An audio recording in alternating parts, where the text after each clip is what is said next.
The majority of vegans went vegan to save the animals, and although it sounds great, in reality the word save is pretty ambiguous. What is exactly meant with saving animals?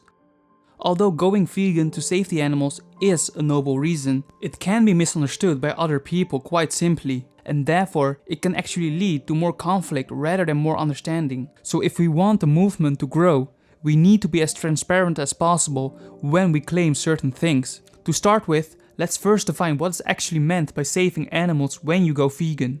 You won't save the farm animals that get raised to be killed in a slaughterhouse, or the thousands of fish that get captured every second. And they also won't be spared either. Unfortunately, there are not many things we can do to save the lives of these animals, since they are already part of the factory food cycle.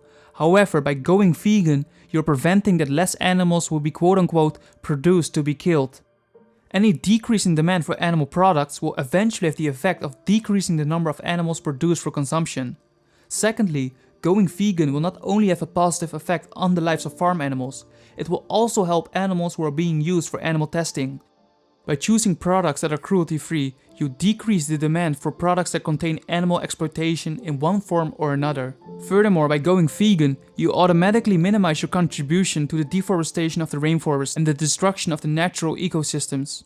So in sum up, when people talk about going vegan to save the animals, they mean they want to live a lifestyle that minimizes the harm they do to animals as much as possible, which ultimately results into saving the lives of as many animals as they possibly can in their lifetime. So I just mentioned that there wasn't much you could do to save the lives of farm animals or animals in general that are currently alive. Though not much doesn't mean nothing. You can improve the quality of their lives by donating money to vegan charities or by helping to spread the message of these charities. Many vegan charities dedicate their time to improving the lives of farm animals through activism, social media campaigns and legislations. Some of these vegan charities actually rescue animals and bring them to animal sanctuaries where they can live in peace. So now that you know what saving animals actually means, and with all the misconceptions out of the way, let's take a look at how many animals a vegan can save. Or in other words, can prevent from being bred to life on a farm and to get killed for their meat. There are many different calculators available, but rather than talking about all of them, I'm going to share with you two calculators that in my opinion aim to give you the most reliable information possible. The first one can be found on the vegancalculator.com. The metrics in this calculator are based on the same resources that were used for the documentary Cowspiracy. Besides showing the amount of animals that you saved, it also shows the amount of water, carbon dioxide, grain, and how many square meters of the rainforest you saved. The second one is available at thevegansociety.com. It shows the difference you will make if you go vegan today, or it shows the difference you've made so far as a vegan. Their figures are based on the data of the Food and Agriculture Organization.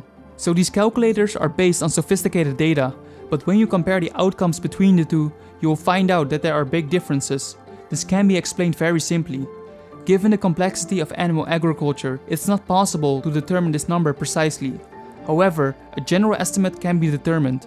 This estimate will be lower than the real number because many numbers of slaughtered animals in certain countries go unreported. Secondly, the figures are based on different sources as well. This doesn't mean that the other source is more accurate than the other. It just means that there are different ways to look at it based on the available data. And finally, keep in mind that these calculators should be used as indicators, not as cold proof to show everyone that you saved 10 cows and 4 chickens, and therefore you are better than someone who isn't vegan. Instead, view them as motivation to continue your vegan journey because you are really making a significant difference in the world by going vegan.